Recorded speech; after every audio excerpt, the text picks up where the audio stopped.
Bismillahirrahmanirrahim. Assalamualaikum warahmatullahi wabarakatuh.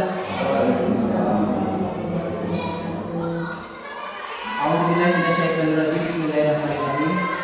Alhamdulillah, nahmaduhu wa nasta'inuhu wa nastaghfiruh. Wa na'udzu billahi min shururi anfusina wa min sayyiati a'malina. May yahdihillahu fala mudilla lahu wa may yudlil fala hadiya lahu. Qul rabbi shrah li sadri wa yassir li amri wahlul 'uqdatam min lisani yafqahu qawli. Kepada Bapak Kepala Sekolah Negeri Mangunjaya yang saya hormati, serta kepada seluruh rekan Dewan Guru SD Negeri Mangunjaya yang saya hormati. Pertama-tama marilah kita panjatkan puji syukur kita kepada Allah Subhanahu wa taala bi qaulina alhamdulillahirabbil alamin, yang mana pada kesempatan hari yang berbahagia ini kita bisa berkumpul bersama, bersilaturahmi bersama, yakni dalam kegiatan diseminasi budaya positif di sekolah. Tak lupa sholawat serta salam marilah kita sambungkan kepada baginda alam habibana wa nabiyana Muhammad sallallahu alaihi wasallam. Bapak Kepala Sekolah dan semua Dewan Guru SD Negeri Mangunjaya, pertama dan yang paling utama mungkin saya berada di depan Bapak Ibu semua, tiada makna, tiada maksud yang sekiranya telah berkenan di hati Bapak semua. Dalam hal ini kaitannya dalam kegiatan diseminasi. Mungkin ada yang sudah familiar dengan kata ini, ada yang masih mungkin sedikit lupa apa itu diseminasi.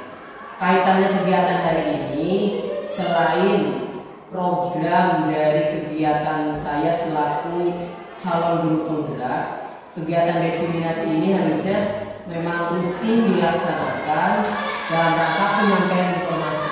Jadi diseminasi itu sebenarnya penyampaian informasi dari saya selaku calon guru penggerak yang telah mendapatkan pendidikan, menyampaikan informasi. Jadi jangan salah ditafsirkan, bukan berarti saya nanti menggurui, bahasanya mah lain memandangkan ngajai kamerinya Pak Mardi, Mardi. Jadi saya hanya menyampaikan informasi apa yang saya peroleh selama pendidikan ini. Kiranya ada di sana kewajiban saya untuk menyampaikannya, dan mudah-mudahan bisa kita laksanakan bersama, dan nanti ada umpan balik dari Bapak Ibu semua dan bisa tercipta di sekolah tercinta kita. Mungkin itu intisari dari kegiatan diseminasi pada kesempatan hari ini. Dan sebelum dimulai, seperti biasa saya ingin menawarkan kontrak kegiatan, bahwa di undangan kegiatan adalah 1 jam. Idealnya itu 1 jam minimal sekali, tapi kita tidak menutup kemungkinan kalau nanti kegiatan dirasa sudah cukup dan sudah mengena di intisari yang akan kita bahas pada hari ini, mungkin bisa diakhiri ataupun bisa lebih dari jadwal yang telah kita sepakati. Mungkin itu untuk kegiatannya. Silakan sambil Ibu menyaksikan tayangan PPT yang ada di depan yang telah saya persiapkan. Sebelumnya saya mohon izin, saya mungkin sambil berdiri ataupun duduk di depo, karena kebetulan laptop di sini nggak nyampe kabelnya. Langsung saja Ibu, Bapak. Diseminasi budaya positif sekolah. Nah, kaitan dengan budaya positif kita sudah memahami mungkin ya, namanya budaya kan berarti sebuah kegiatan yang memang rutin dilaksanakan.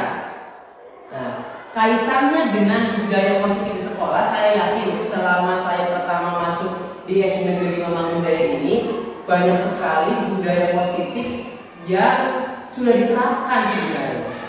Tapi setelah saya ada pendidikan guru penggerak, ternyata selama ini memang konsep budaya positif tidak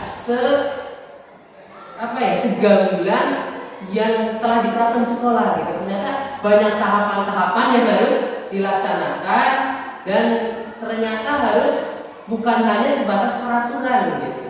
Nah, kita langsung saja. Nah, perkenalan dulu. Perkenalan. Nama saya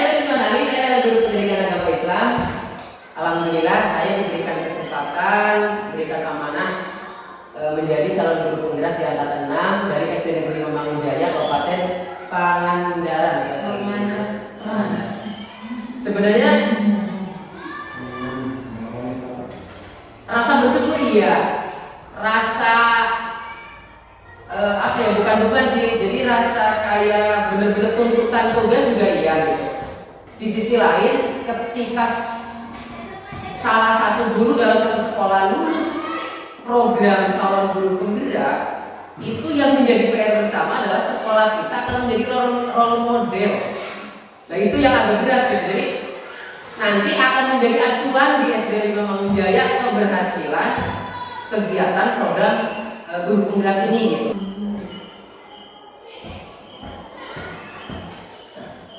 Selanjutnya, apa itu sih budaya positif di sekolah? Jadi budaya positif di sekolah itu ada nilai-nilai, keyakinan-keyakinan dan kebiasaan-kebiasaan di sekolah yang berpihak pada murid agar murid dapat berkembang menjadi pribadi yang kritis, penuh hormat dan bertanggung jawab. Nah, ini yang saya baru tahu ketika pendidikan guru penggerak, Pak Bu. Yang saya tahu kan, biar sekolah kita punya budaya positif, sekolah bikin peraturan. Tuh, anak masuk jam sekian, harus mengerjakan pakaian. Ternyata itu masih kurang tepat. Jadi dasarnya sekali ketika menciptakan budaya positif itu dari siswa. Makanya ada namanya Merdeka Belajar. Jadi semua berfokus kepada siswa. Nah ini akan kita bahas nanti bersama-sama. Ini akan menjadi mungkin hal yang menarik dan saya juga memang hargai ini. Untuk eksplorasi konsep budaya positif terdiri dari beberapa bagian. Jadi ada 6 tahapan ya di sini ya, ketika kita ingin menciptakan budaya positif. Yang pertama, disiplin positif dan nilai-nilai kebajikan universal. Yang kedua, teori motivasi, hukuman dan penghargaan restitusi. Keyakinan kelas. Nah, ini saya baru mempelajarinya ketika di program guru penggerak. Kebutuhan dasar manusia dan dunia berkualitas. Selanjutnya restitusi 5 posisi kontrol dan restitusi segitiga restitusi. Jadi ada 6 tahapan ketika sebuah sekolah ingin menciptakan budaya positif. Jadi dalam rangka menciptakan lingkungan positif, salah satu strategi yang perlu kita tinjau kembali adalah penerapan disiplin di sekolah kita. Jadi apa telah efektif, apa masih perlu ditinjau kembali, apa sesungguhnya arti dari disiplin itu sendiri. Jadi saya ini kemarin ini bertanya-tanya, seperti kita buat peraturan anak masuk jam sekian, terus kalau di sekolah harus seperti ini, bla bla bla. Setiap guru punya peraturan masing-masing di sekolah. Udah bagus, sebenarnya udah bagus. Cuman kadang-kadang udah berhasil belum, itu kan kita yang tidak tahu kan. Sebenarnya arahnya ke sana, kegiatan budaya positif. Nah, kebanyakan orang akan menghubungkan kata disiplin dengan pasti kata tertib, teratur, kepatuhan pada peraturan. Kata disiplin juga sering dihubungkan dengan hukuman. Nah, ini yang saya baru tahu juga. Ternyata disiplin itu bukan hanya kata ketika anak melanggar dihukum. Itu sebenarnya adalah alternatif terakhir, dan kalau perlu memang hukuman itu sebenarnya tidak boleh diadakan. Itu saya baru menyadari itu loh, tapi memang susah untuk membangun kebiasaan itu. Nah, nanti kita diskusi bersama di masalah ini ya, masalah hukuman.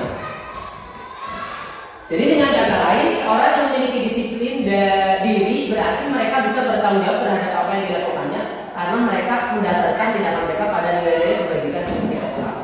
Jadi Pak Bu, ketika sekolah membuat peraturan, bukan anak-anak mematuhi peraturan, dasar dari pendidikan yang saya dapat.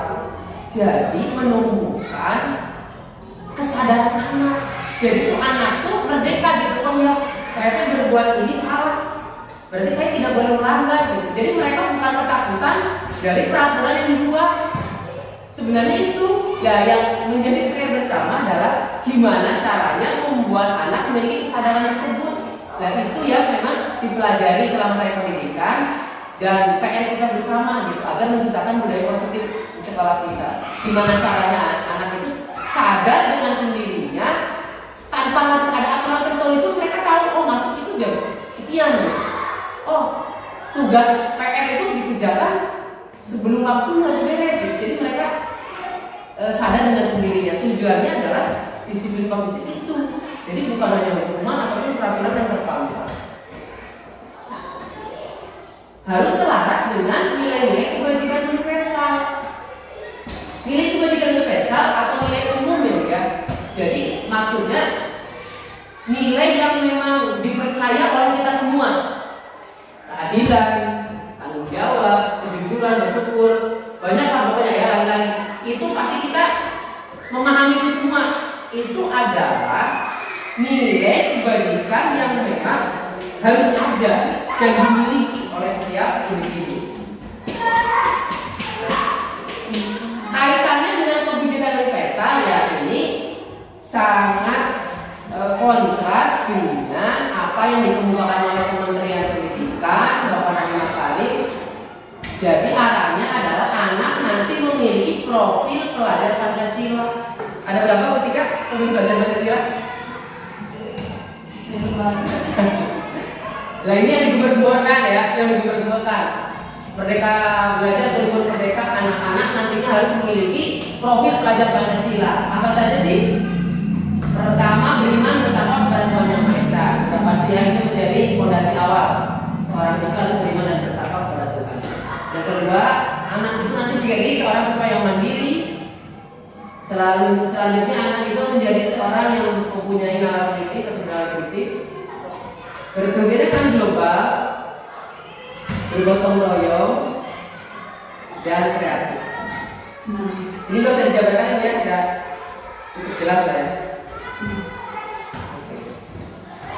Lanjut. Nah, masuk ke tahapan kedua.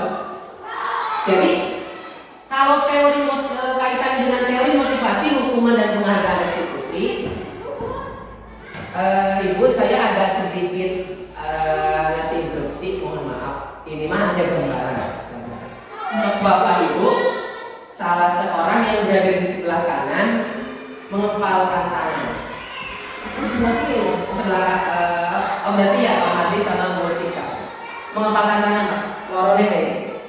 Anggap Bapak sedang memegang bukan hal yang berharga sih yang orang lain tidak boleh lihat. Nah, sekarang coba Bu Leni yang sebelahnya sama Pak Hadi benar. Buka kepala tangannya Pak yang sebelahnya. Tapi Pak Hadi sama Tika pemacarannya ulah nyampe lepas. Aku udah luas. Anggap ini berharga tidak boleh orang tahu. Bisa orang? Susah kan? Jadi teori motivasi ini pada dasarnya seperti itu. Si anak memiliki keyakinan teguh kumaha caranya bisa menerapkannya dalam kehidupan dan tidak akan pernah goyah. Jadi kayak menggenggam sebuah hal yang berharga dan orang itu tidak boleh memilikinya. Seperti itu. Sederhana, mungkin teorinya adalah sesederhana itu gitu. Nah, lalu apa itu teori motivasi, hukuman dan penghargaan? Nah, ini yang sering saya laksanakan juga, mungkin Bapak dan Ibu juga secara tidak sadar melaksanakan ini juga. 3 motivasi perilaku manusia. Jadi seorang manusia atau siswa atau guru memiliki motivasi satu biasanya untuk menghindari ketidaknyamanan atau hukuman. Ya bener nggak ya Pak ya? Contoh, saya mah arek mangkatnya gasik, amin tadi hukum. Sebenarnya motivasinya anak kayak gitu kadang-kadang. Yang kedua, untuk mendapatkan imbalan atau penghargaan, aku malah kerjakan PR, panggunaan sama isu, ku guru dapat hadiah, dapat pujian.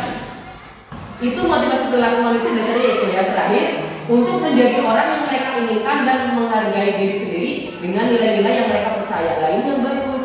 Jadi mereka memiliki motivasi kesadaran ingin menjadi anak yang lebih baik karena dengan dasar kesadaran diri sendiri. Bukan karena tuntutan saya mau mengikuti instruksi dari Pak Mardi di kelas, biasanya dipuji Pak Mardi, biasanya dapat ranking 1. Itu salah. Harusnya dia memang memiliki kesadaran sendiri kalau benar bahwa saya harus tepat waktu, biasanya disiplin. Saya harus memakai pakaian dengan sesuai aturan sekolah, itu adalah sebuah peraturan. Jadi seperti itu. Nah, selanjutnya hukuman dan penghargaan. Jadi kategorinya ada 3, motivasi, hukuman, dan restitusi. Itu beda. Kalau hukuman itu lebih bersifat terencana atau tiba-tiba. Anak datang terlambat. Coba datang nih, kamu terlambat ya? Push up, hukuman. Baik psikis ya, ataupun bukan, itu termasuk hukuman ataupun hanya ucapan ya. Nah, beda dengan namanya konsekuensi. Jadi hukuman dan konsekuensi itu berbeda ya Pak Bu. Kalau hukuman kan lebih langsung ke pemberian apa ya, sanksi gitu ya. Kalau konsekuensi bahasanya untuk sudah disesuaikan. Contoh. Ini siapa yang menumpahkan es di kelas? Saya Pak, kata siswa. Oke. Kalau seperti itu, baiknya seperti apa? Dipel Pak, saya memang pel. Jadi kesadaran sendiri anak, tanpa harus kita hukum, bersihkan. Setelah itu, keliling lapangan. Itu ternyata yang salah. Cuma dia tinggal cara menerapkannya. Nah, selanjutnya adalah restitusi. Ya, yang tepat itu sebenarnya ketika ingin menciptakan budaya positif bukan lewat hukuman, tapi harus menggunakan restitusi.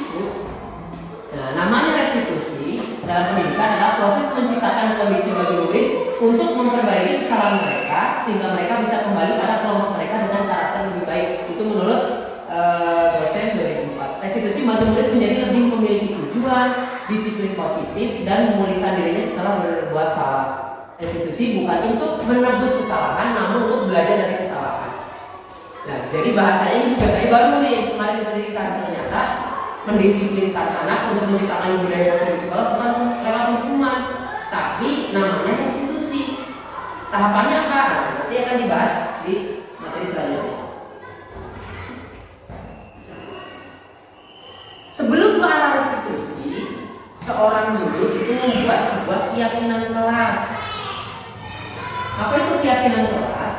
Keyakinan kelas adalah salah satu disiplin positif yang bisa kita terapkan dalam membangun budaya positif di sekolah. Dengan adanya keyakinan kelas di setiap kelas, diharapkan dapat mewujudkan tujuan pendidikan yang berorientasi kepada profil belajar Pancasila.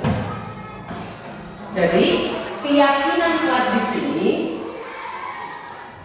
adalah sebuah perjanjian, tapi bukan yang dibuat oleh guru ya Bu, Pak. Dibuat oleh murid dan juga guru, dan harus disepakati bersama nih. Jadi ketika murid melanggar perjanjian tersebut, murid dapat konsekuensinya.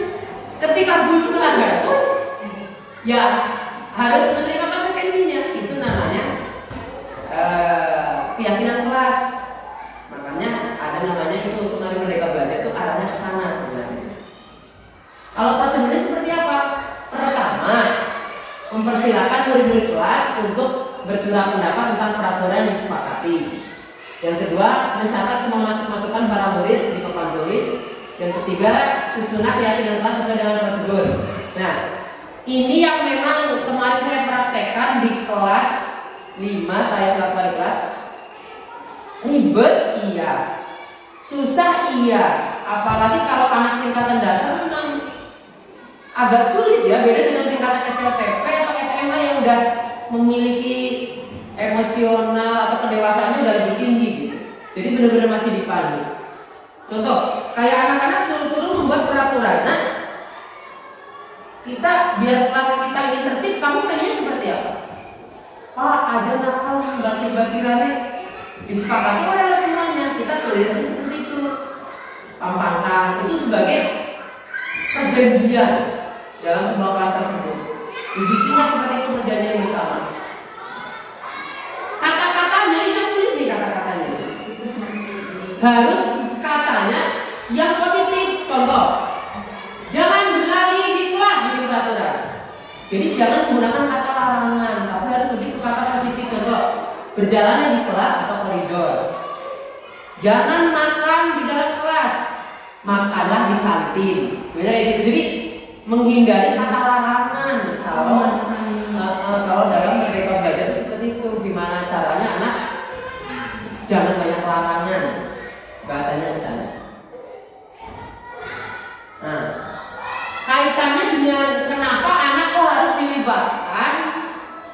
ketika membuat sebuah kesepakatan kelas. Nah, di sini kaitannya adalah kebutuhan dasar manusia dan dunia berkualitas. Jadi ternyata setiap manusia itu mempunyai kebutuhan dasar yang itu sama-sama, semuanya sama memiliki ini dan ingin diterima oleh mereka.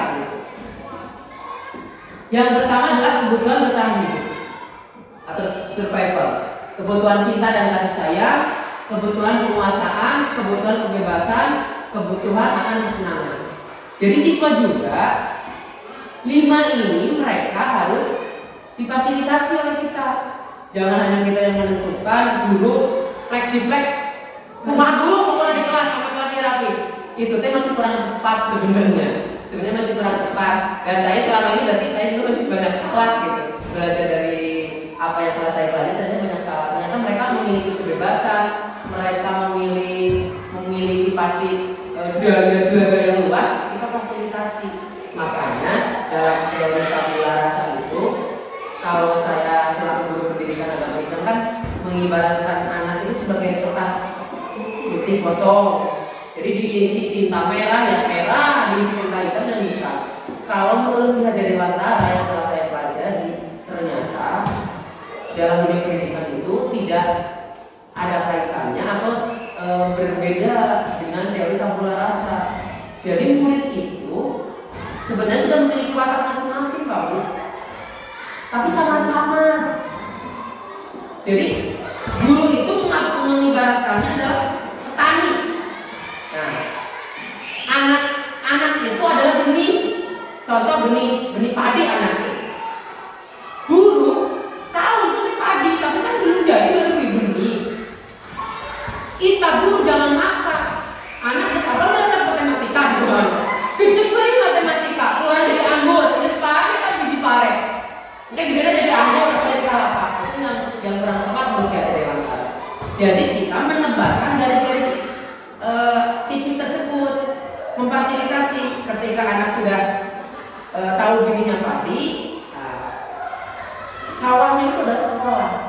Gimana caranya membuat sawah itu tanahnya menjadi subur agar si padi tumbuh subur, tumbuh baik. Kita hanya mengarahkan, ada hama, kita mungkin pakai semprot hama, tanahnya kita dangirin atau apanya. Jadi guru-guru hanya tugasnya gitu saja. Anak tuh biar berkembang sesuai apa yang mereka ada gitu dalam jiwa mereka. Jadi tidak bisa memaksa anak untuk mengikuti apa yang diinginkan guru. Itu yang masih saya sendiri laksanakan. Kadang-kadang ya demi kemajuan sekolah kan masuk maksa gitu. Masuk maksa gitu. Selanjutnya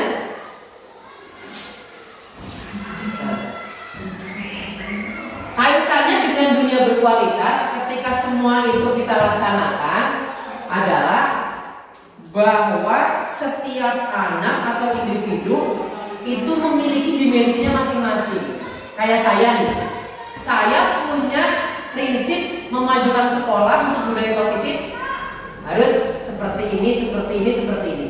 Belum tentu Pak Mardi memiliki pola yang sama, Pak Kepala juga pola yang sama, Bu Tika, Bu Leni, atau Pak Gali pasti memiliki dimensi atau pemikiran yang berbeda-beda.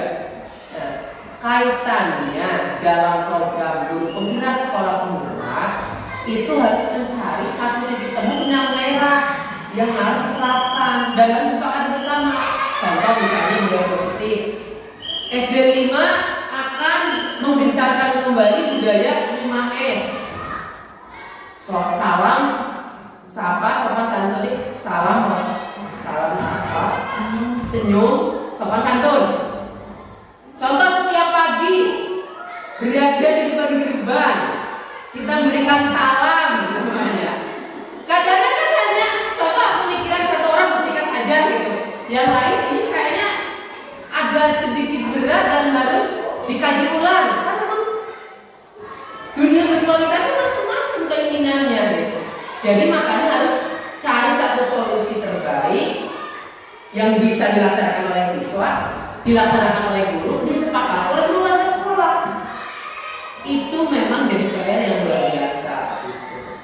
Jadi belajar bersama, belajar bersama. Mungkin itu. Jadi di sini kan kaitannya murid juga mempunyai gambaran dunia berkualitas mereka. Jadi murid itu pengen sekolah SD 5 itu SD Forest itu seperti apa sih pengennya? Pak, ingin gurunya tuh semuanya murah senyum, tidak ada yang menghukum. Pasti mereka punya dunianya masing-masing. Jadi makanya harus disalurkan mereka yang apa mau mengungkapkan saran pendapatnya lewat tulisan atau lewat apa. Nah, kita introspeksi diri guru gitu. Jadi belajar memahami keinginan murid. Itulah mereka belajar. Dua lagi apa? Restitusi 5 posisi kontrol. Nah, di sini yang menarik nih.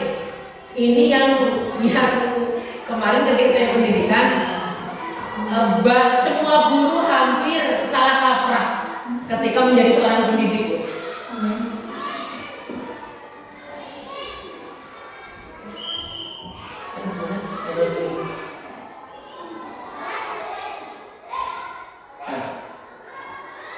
Nanti Bapak dan Ibu silakan kira-kira berada di dalam posisi kontrol guru seperti apa? Penghukum. Kalau penghukum adalah di sini seorang guru biasanya menggunakan hukuman fisik maupun verbal. Verbal itu biasanya kata-kata ya. Jadi contoh, kamu ya si gelis wae, nah gitu tak. Itu kan hukuman sebenarnya, tapi verbal. Kalau fisik kan udah tahu lah ya, gampang, rendah, itu fisik. Ataupun suruh lari di lapangan, normal di tengah lapang. Pendidikan itu sebenarnya memang ada. Mungkin zaman saya juga sebenarnya masih mengalami. Pak Madi ketika jadi murid, Pak Kepala ketika jadi murid milenial. Ini adalah pendidikan zaman kolonial. Kenapa kok di dalam era sekarang ini tidak boleh dilakukan? Padahal saya kemarin sempat bertanya, Pak, sebenarnya pendidikan kolonial ada yang menurut saya masih harus diterapkan. Buktinya kalau orang zaman dulu yang ngalamin tuding panjang, dicepret, sekarang juga orang sukses. Zaman dulu dimarahin guru, orang lawan. Lapor sama orang tua yang tadi ya ditambahin hukumannya. Saking berharganya guru. Tapi sekarang guru baru juga sedikit, Nah, jadi memang harus mencari alternatif solusi terbaik. Anak itu hidup di zaman sekarang sudah punya gadget, ada akses internet, tidak menerapkan kontrol hukuman, tapi anak itu tahu bahwa tindakan yang dilakukan salah itu seperti apa. Nah, ini PR bersama pokoknya masalah hukum. Kalau bisa memang ini dihindari. Walaupun ya kadang-kadang agak susah juga gitu. Kadang-kadang biasanya saya tidak pernah menghukum fisik, tapi biasanya kata-kata saya masih verbal kayak tuh. Atau aturan saya, awas kalau tidak, jadi seperti mengancam gitu ya. Itu kurang baik. Nah, ini kadang-kadang yang saya juga lakukan, pembuat merasa bersalah. Jadi anak dipanggil, kamu terus berantem ya ke kantor, cici. Dikasih ujangan asrama. Budak teh mikir, umumnya sangat salah. Itu sebenarnya tidak boleh, Bu. Tuh. Jadi teh contoh, bapak mah kecewa itu kamu, kenapa kamu udah dikasih tahu udah berantem, kamu udah nggak percaya lagi dengan kamu. Itu teh membuat anak down, Bu, nantinya. Anak teh merasa salah bisa, si kamu tak berguna pokoknya, si kamu mamalah di sekolah. Itu tuh kita nggak boleh. Itu. Salah. Nah, posisi guru menjadi sebagai teman. Nah, ini ada baiknya, ada juga jeleknya. Baiknya biasanya guru akan lebih dekat dengan murid, jadi akan lebih terbuka. Jeleknya, anak biasanya tidak akan menghargai guru. Contoh, Pak Galim ada babir iyo tentang jangan PR di tangan hukum iyo, karena udah menganggap teman salah. Jadi jika teman dia salah, penghukum salah, membuat merasa bersalah dia salah. Susah juga nih jadi guru. Ayo nah. Hanya jadi pemantau, contoh. Jadi ketika anak membuat kesalahan, dipanggil, kasih instruksi. Kamu tahu nggak peraturannya apa? Kan sekarang hari Senin. Kenapa kamu mau pakai topi nggak pakai dasi? Jadi hanya mantau peraturan, lihat anak, gitu. Itu Lalu yang benar itu apa sebenarnya? Posisi kontrol seorang guru di dalam sekolah namanya manajer. Ini yang saya baru tahu, manajer. Jadi posisi terakhir itu harus menjadi seorang manajer adalah di mana guru tersebut sesuai berbuat sesuatu bersama dengan murid, mempersilahkan murid, mempertanggungjawabkan kelakuannya, mendukung murid agar dapat menemukan solusi atas permasalahannya sendiri. Kaitannya tadi itu keyakinan kelas. Ada anak terlambat. Nah, jangan langsung dihukum, jangan langsung anak membuat merasa bersalah, atau jangan jadi teman. Tapi kita menjadikan posisi manajer, berbicara internal. 2.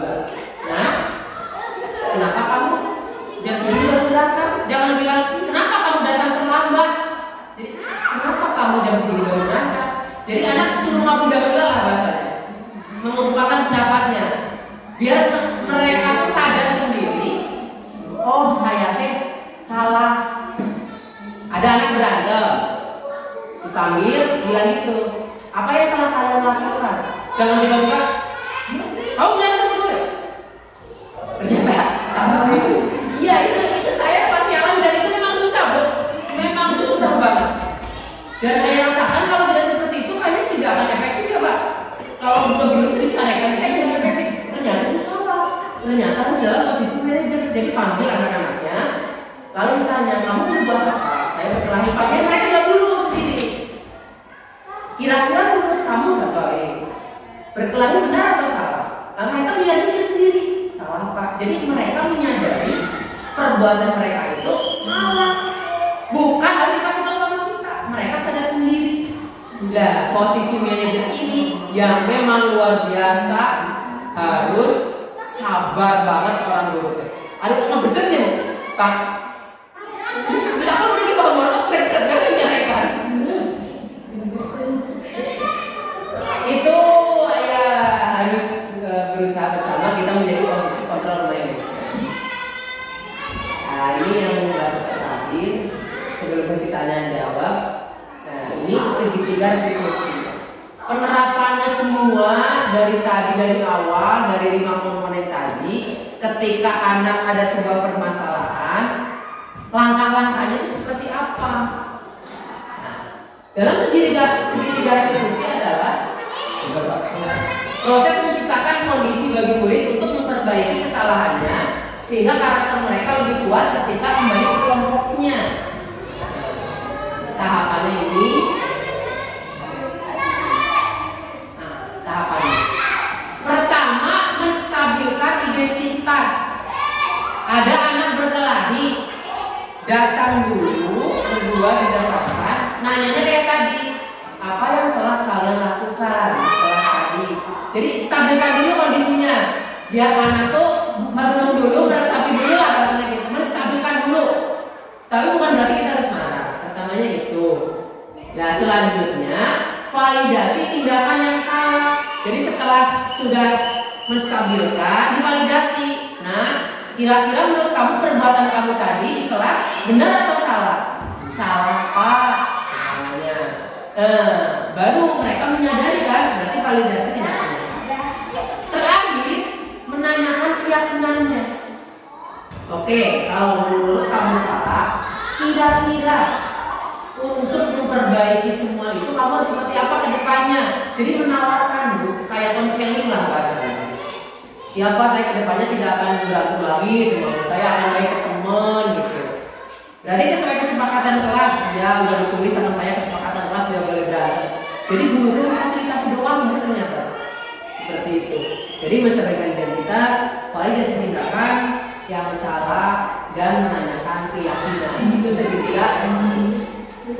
Saya akan menampilkan contohnya biar gak lama. Nah, terakhir ini kesimpulannya. Jadi dalam pembentukan budaya positif di sekolah yang perlu lebih banyak diterapkan adalah disiplin. Pasti sebuah budaya sekolah, budaya positif harus ada disiplin. Karena menunjukkan sikap tegas yang konsisten sekaligus menunjukkan kasih sayang. Namun di dalamnya juga harus memberikan kesempatan kepada anak untuk belajar dari kesalahan. Bukan hanya kita membuat peraturan tanpa anak dikasih ibaratnya masukan gitu, anak dilarang membuat ide-ide tersendiri itu jangan. Dan melakukan komunikasi yang baik dan menghargai anak. Nah, mungkin itu sekian dari saya. Terima kasih. Guru Bergerak Indonesia Maju. Sebelum diakhiri, saya membuka sesi tanya jawab. Ditakutkan dengan apa yang saya paparkan, ada yang perlu ditanyakan terkait budaya positif di sekolah gitu. Saya rasa sih sekelas Pak Mardi, Bu Tika, Pak Kepala, ibaratnya udah makan asam garam dengan pendidikan dengan berbagai macam pergantian kurikulum gitu, pasti udah memahami semua itu gitu. Cuman di sini ketika kaitannya dengan Merdeka Belajar, ternyata yang masih memang perlu diperbaiki bersama, khususnya saya yang masih mungkin jangkanya masih panjang gitu, yang masih muda-muda, tentang posisi kontrol hanya ya. Gimana caranya seorang guru harus bisa menjadi manajer, menghindari menghukum, menghindari merasa bersalah. Nah itu yang mungkin harus belajar dan harus ekstra menjadi besar. Ya silakan Bapak Ibu. Ya. Nah, ternyata jangan Pak akan diperbaiki. Tapi sekarang itu minimal udah 50% itu udah pintunya diterapkan kembali, kemudian pintunya plafonnya udah diperbaiki kembali, sudah ditekunkan. Walaupun ini tidak normal, tapi itu anak sudah sadar sendiri melakukan. Saya nggak mau Pak dilaporan polisi, jangan Pak, nanti akan saya perbaiki. Ternyata sudah diperbaiki. Kemudian yang kedua, tentang tadi anak diibaratkan sebagai benih gitu Pak. Nah, ada yang ini dan sebagainya. Sedangkan pelajaran kita yang kita terapkan kan banyak. Nah, ini kita berhasil. Contoh mata pelajaran apa atau materi apa yang kita ini kan salah satu itu harus berhasil semua. Tapi ternyata anak tidak senang semua. Nah, bagaimana kalau yang sebagian anak itu dibiarkan nggak senang pada pelajaran ini, sedangkan kita dalam matematika, anak itu pengen berhasil matematika semua, tapi nggak boleh dipaksakan tadi ya. Nah, karena tidak dia nggak senang sama matematika, nggak bisa ini dipaksakan. Jadi langkahnya bagaimana Pak supaya matematika kita berhasil? Terima kasih. Assalamualaikum warahmatullahi wabarakatuh. Waalaikumsalam. Terima kasih, pertanyaan yang luar biasa dan menarik. Dan ini kemarin ketika saya mempelajari ini, wah ini luar biasa. Sebenarnya sudah menerapkan beberapa gitu. Jadi cuma kita tidak tahu, baru tahu, saya juga baru tahu teori ini gitu. Kadang-kadang saya pernah memposisikan penghukum, setelah menghukum membuat anak merasa bersalah gitu kan. Terus manajer. Jadi dalam satu kasus 3 diterapkan yang mulia, contoh kayak gitu ya. Itu tuh tetap masih kurang dibenarkan.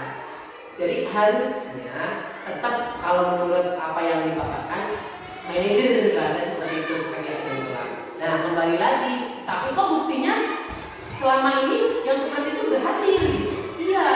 Dan kemarin saya juga sempat menanyakan seperti itu ke fasilitator. Jadi ada kalanya memang sebuah kasus itu tidak cukup diselesaikan dengan restitusi, Bapak dengar ya.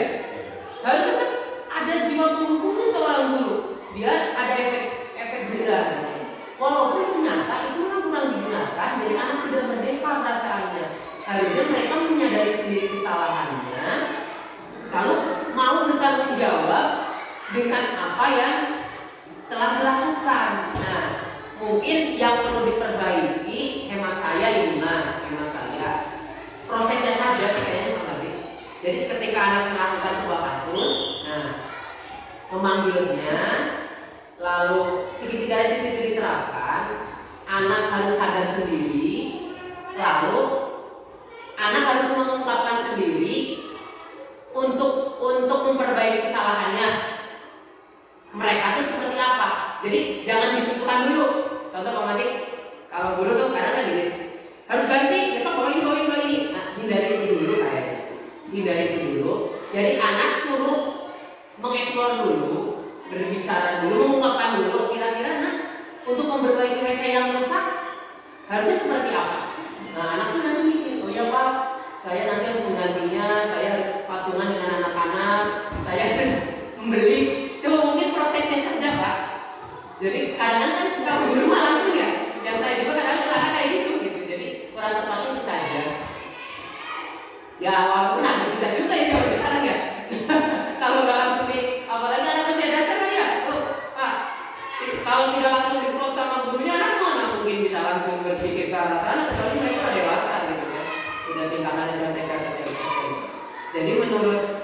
materi atau apa yang telah saya pelajari.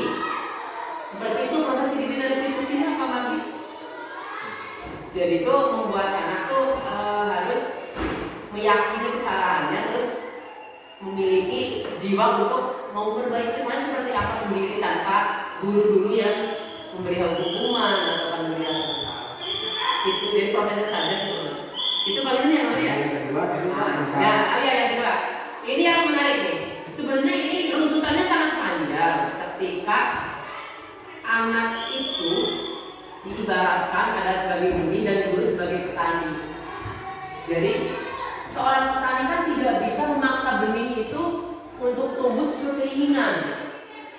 Anak benih padi mau subur atau tidak kan memang petaninya bukan dia. Gimana cara menyemainya, ngasih pupuknya, guru kan lebih paham, lebih tahu. Jadi prosesnya mendampingi mereka supaya berkembang sesuai kodrat anak dan kodrat zaman mereka. Itu adalah tugas seorang guru. Nah, kaitannya ketika tadi bahasanya tidak boleh memaksakan kehendak anak. Ketika dalam sebuah pelajaran anak itu tidak suka makan nih, berbeda dengan yang lain, kita tinggalkan saja. Ini ada namanya diferensiasi. Ini yang sedang saya pelajari di bulan ini, Pak. Prosesnya itu diferensiasi adalah memfasilitasi anak sesuai kemampuannya masing-masing. Kaitannya ini sangat luas sekali, bahasanya RPP, Pak. Dalam RPP, seorang guru itu harus membuat RPP diferensiasi, di mana dalam satu program pelaksanaan pembelajaran, perencanaan pembelajaran, memfasilitasi anak-anak yang memiliki keterkaitan yang berbeda. Jadi bukan membiarkan anak, tapi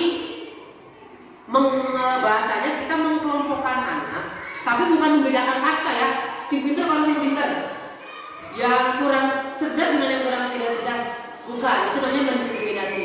Jadi mengkelompokkan sesuai minat. Contoh, harusnya memang seorang guru itu punya data khusus tentang kesukaan anak-anak. Contoh, kalau saya terapkan kayak gini biasanya kalau PAI, baru saya coba. Sekarang materi Asmaul Husna tentang Ar-Rahman, Maha Pengasih. Nah, ketika anak sedang mempelajari materi Ar-Rahman, Maha Pengasih, implementasi di lapangan di anak, saya kelompokkannya kayak gini, Pak. Siapa anak yang suka nulis? Gabung. Siapa anak yang suka kaligrafi? Kelompok. Siapa anak yang suka mewarnai? Kelompok. Kita memfasilitasi gitu. Silakan anak mempelajari materi Ar-Rahman sesuai keinginan kamu, sesuai apa yang ada dalam pikiran kamu. Pak, saya ingin menuangkannya Ar-Rahman dalam kaligrafi, dia membuat kaligrafi Ar-Rahman. Pak, saya mah kaligrafinya nggak susah, tapi saya bisa mewarnai. Saya bikin sketsa Ar-Rahman, anak suruh mewarnai. Pak, saya mau membuat narasi aja. Jadi anak ke depan nanti membaca Ar-Rahman adalah Maha Pengasih. Contohnya adalah apa bla bla bla bla bla kayak gitu. Jadi kebebasannya di sana. Anak tetap belajar tapi sesuai bakat dan minatnya masing-masing. Lah itu memang luar biasa berat juga kan. Sedangkan tuntutannya harus beres, pelajaran ini, waduh ini, hari kita ngajarnya harus bermacam-macam. Ya, itulah namanya memfasilitasi anak. Jadi mungkin kayak gitu Pak Madi, kaitannya dengan ketika anak yang motivasinya beda, tidak sama. Kembali lagi itu PR guru sebagai seorang petani digerakkannya mencari alternatif yang lain. Kayak padi kan ada yang buat hama mereng, ada yang tidak berarti kan disemprot pakai apa gitu. Ada yang bentuknya bagus dan kurang ya kayak gitu. Jadi pinter-pinter guru mungkin bapak dan ibu sudah pengalaman lah itu semua. Jadi konsepnya udah tahu seperti apa di lapangannya, tinggal mempraktekannya biar anak lebih merasakan kemerdekaan. Tujuannya mereka bahagia dalam belajar, tidak tertekan, tidak takut dihukum, tapi mereka sadar sendiri bahwa di sekolah itu punya peraturan, mereka harus tertib sendiri tanpa harus disuruh-suruh gitu. Kalau pagi-pagi, ayo sholat, berangkat jam sekian, Nggak harus, mereka sadar kok jam sekian masuk, kok sekian mundur, sekian kelas gitu. Mungkin itu Pak Madi, semoga tidak puas dari jawaban saya. Nanti kita mencari bersama-sama, diskusi lagi bersama gitu di lain kesempatan. Mungkin itu ada lagi Bapak Ibu pertanyaan? Siap Pak Kepala? Assalamualaikum warahmatullahi wabarakatuh. Waalaikumsalam warahmatullahi wabarakatuh. Bismillahirrahmanirrahim. Untuk pertama Bapak narasumber SPP dan saya hormati Bapak Ibu rekan Dewan Guru juga yang saya hormati. Ini hanya umpan balik, bukan pertanyaan ya. Menyikapi apa yang tadi dipaparkan oleh sumber PDP yang berkaitan atau berjudul dimensi budaya hidup positif di sekolah, saya perhatikan semua sudah sesuai yang sebenarnya Pak. Saya juga mengikuti kegiatan-kegiatan seperti itu. Memang saatnya nanti ke depan setelah apalagi nanti ke depan akan berganti kurikulum merdeka, itu udah pas banget. Jadi apa ya, pendapat dari saya, apa yang tadi dipaparkan oleh Bapak selaku narasumber CBP itu luar biasa Pak. Pemaparannya, materinya mudah dipahami dan tentu saja betul-betul bermakna. Secara keseluruhan sudah sangat bagus dan bisa menjadi inspirasi Bapak Ibu guru yang lainnya tentunya. Sekali lagi luar biasa, tetap semangat untuk menjadi guru yang tidak hanya berprestasi tapi berbagi dan berkolaborasi. Itu saja mungkin berbalik dari saya yang bisa saya sampaikan. Mohon maaf bila ada kesalahan. Ini dulu dari saya. Assalamualaikum warahmatullahi wabarakatuh. Waalaikumsalam. Terima kasih atas apa yang telah disampaikan oleh Bapak Kepala Sekolah. Benar sekali Bapak apa yang telah disampaikan. Pada dasarnya juga kemarin ketika saya mengikuti program pendidikan ini, bukan serta-merta tujuannya adalah di dalam fakta integritas itu kan nanti siap menjadi seorang kepala sekolah ataupun pengawas gitu ya. Jauh dari itu, saya awalnya mengikuti ini memang ingin merubah mindset gitu. Jadi pemahaman saya selama ini ketika sering mendengarkan kata merdeka belajar, kurikulum merdeka, penasaran intinya saya dulu. Coba ikuti, menyelami, ternyata selama ini saya menjadi seorang pendidik itu ya masih jauh dari gambaran apa yang diungkapkan oleh Ki Hajar Dewantara. Boroning ininya bahasanya ya Pak Kepala. Boroning saya bisa babalagaan ngajak ke guru-guru lain. Mengajak badan sendiri saja dulu saya masih perlu belajar gitu, masih tertati-tati lah bahasanya. Makanya saya butuh kolaborasi dari rekan-rekan semua, saling berbagi terutama kepada rekan-rekan guru yang senior. Berbagi materi, berbagi pengalaman, wawasan tentang bersama-sama menciptakan budaya positif ini di sekolah gitu. Saya akui lah, sekolah kita sudah memiliki budaya positif yang baik. Terlepas dari sarana dan prasarana memang masih banyak kekurangan gitu. Tapi mudah-mudahan itu tidak menjadi penghalang di sekolah kita. Intinya pada dasarnya semua yang ada di SD Negeri 5 Mangunjaya ini, baik dewan gurunya, anak-anak itu merasa nyaman, bahagia dengan segala yang ada di sekolah gitu. Makanya kemarin ketika saya lulus di program pendidikan penggerak ini, agak berat juga ketika ada kegiatan-kegiatan yang sifatnya diseminasi seperti ini atau aksi nyata. Satu, pasti terkendala dengan sarana prasarana. Kedua, terkendala dengan jumlah guru. Minimal kegiatan seperti ini harus diikuti oleh 10 guru dalam peraturannya.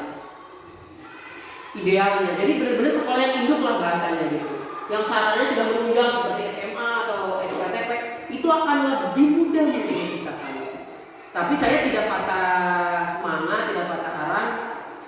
dengan apapun kondisi yang kita laksanakan, kita bisa bersama-sama menciptakan budaya positif ini gitu. Karena saya bangga juga ketika saya bisa lolos sampai tahap ini, dan nanti sekolah mungkin menjadi role model gimana proses penyelenggaraannya di sekolah terkait program ini, calon program ini. Mudah-mudahan apa yang nanti saya dapatkan di materi pelajaran guru penggerak bisa saya sampaikan. Intinya ingin saya sampaikan aja dulu. Sampaikan, kita pelajari bersama, ayo belajar bersama, maju bareng gitu. Bukan berarti nanti saya paling bisa karena kelas pendidikan gitu 6 bulan, enggak. Saya akui saya masih banyak kekurangan. Mungkin itu, terima kasih masukannya yang luar biasa dari Bapak Kepala. Semoga bisa menjadi motivasi khususnya untuk saya pribadi dan umumnya untuk semua rekan-rekan guru di SMP Negeri Mamangnya. Terima kasih. Ada lagi dari ibu-ibu, takut ada pertanyaan? Cukup ibu? Jadi garis besarnya mungkin hindari posisi kontrol guru, penghukum, membuat merasa bersalah, terus sebagai pemantau ya. Jadi kita harus berada dalam posisi manajer. Itu mungkin garis besarnya. Mungkin itu. Kalau tidak ada pertanyaan lagi, saya cukupkan sekian. Kurang lebihnya saya mohon maaf yang sebesar-besarnya. Mudah-mudahan di lain kesempatan kita bisa bertemu lagi dalam kegiatan diseminasi berikutnya, dan kegiatan akan lebih berjalan lebih baik lagi. Dan saya akhiri, Assalamualaikum warahmatullahi wabarakatuh.